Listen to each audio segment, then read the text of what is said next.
রমজান মাসে long video দিতে পারতেছিলাম না, রোজা রেখে নামাজ কালাম পরে ভিডিও করা, এডিটিং করা, ভয়েস দেওয়া এগুলো কিন্তু হয়ে ওঠে না। তাই তো আমার অনেক সময় লং ভিডিও আপলোড করতেই পারি না। তো আসসালামু আলাইকুম, সবাই কেমন আছেন? আলহামদুলিল্লাহ ভালো আছি। তো আজকে এই যে মরিচগুলো ভেজে নেব, আর ওই দিন মরিচ ভাজতে গিয়ে অনেক জোরে একটা ব্লাস্ট হয়েছে, তার জন্য আজকে ভাবলাম মরিচগুলো একটু মাথা কেটে নিয়ে তেলে ভেজে তারপরে ব্লেন্ড করে নেব। তো এই যে দেখেন, ফ্রিজ থেকে মাছ বের করলাম, মাছ বের করে ভেজে রাখলাম। এদিকে বিকালের দিকে তো তাড়াতাড়ি করে রান্নাবান্না করতে হবে, আর আসছি ওই যে ভিডিও করা, এডিটিং করা, ভয়েস দেওয়া এগুলো কিন্তু করতে ইচ্ছে করে না রমজান মাসে।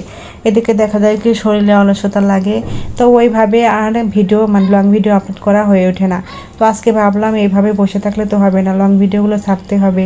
তো এইভাবে তো বসে থাকলে দেখা যায় পেজটা আমি অনেক দূর পর্যন্ত এগিয়ে নিয়ে যেতে পারবো না। তো যাই হোক, এই যে দেখেন আপনাদের ভাইয়া আবার দিয়াবাড়ি থেকে কিন্তু অনেক বড় একটা লাউ নিয়ে আসছে, একদম কচি লাউ। তো কাটতে যেয়ে কিন্তু সুন্দর একটা ঘেরান বের হয়েছে। কচি লাউগুলো কাটতে গেলে কিন্তু অনেক নরম হয়, অনেক ভালো সুন্দর কাটা যায়। তো যাই হোক, এই যে আর বাজার থেকে লাউ, এখান থেকে যে লাউ নিয়ে আসি আমরা, আমাদের বাসার কাছে এই লাউগুলো কেমন জানি শক্ত শক্ত, একদম বাত্তি বাত্তি, কাটতে ভাল লাগে না, আবার রান্না করলেও কেমন জানি ভাল লাগে না খেতে।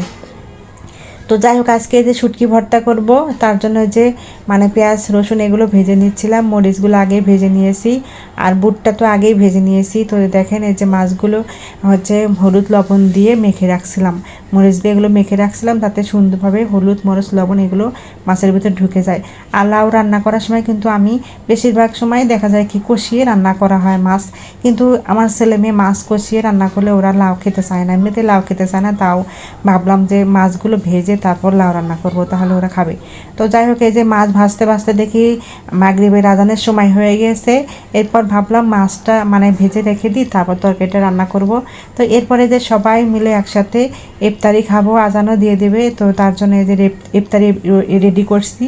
এদিকে এই যে আপনাদের ভাইয়াও আসছে, আর বাসায় লাইনে গ্যাস থাকে না দেখে বাইরে থেকে আমাদের সব কিছু কিনে নিয়ে এসে খেতে হয়। তো শুধু বাসায় অনেক সময় বুন্দিয়া বানায়, না হলে এই সব সময়ের জন্য ওই যে বুটটাও রেডি করে রাখি। আর বাইরে থেকে সব আলু চপ এগুলো সব কিছু বাইরে থেকে কিনে নিয়ে এসে খাই। তো কারেন্টের চুলাতে রান্না করতে গেলে কিন্তু বেশি কারেন্টগুলো উঠে দেখে গ্যাসগুলো দিতে হয়, সেই জন্য কিন্তু আমি ইফতারি বানাই না, আপনাদেরকে দেখাতেও পারি না। তো যাই হোক, এরপরে যে ইফতারি করে নামাজ পড়ে তারপরে কিন্তু এই যে আসছি রান্নাবান্না করতে। আর ইফতারি পরে কিন্তু একদমই রান্নাবান্না করতে ইচ্ছা করে না। তো কী করা যায়, আজকে তো ইফতারি আগে তরকারিটা রান্না করতে পারি নাই, তার জন্য এই যে ইফতারি পরে নামাজ পড়ে তারপরে আসছি রান্নাবান্না করতে। তো লাউটা যখন রান্না করছি একদম সুন্দরভাবে গলে গেছে, একদম সুন্দর সিদ্ধ হয়ে গেছে, যেহেতু একদম কচি লাউ, তাও অনেক সুন্দর হয়েছে। তো যাই হোক, এই যে তরকারিটা ঝোল দিয়ে মাছগুলো দিয়ে দিলাম, আর ধনিয়া পাতা দিয়ে দিলাম। তো যাই হোক, আজকে ভিডিওটা এই পর্যন্ত। সবাই ভালো থাকবেন, সুস্থ থাকবেন, আল্লাহ হাফেজ।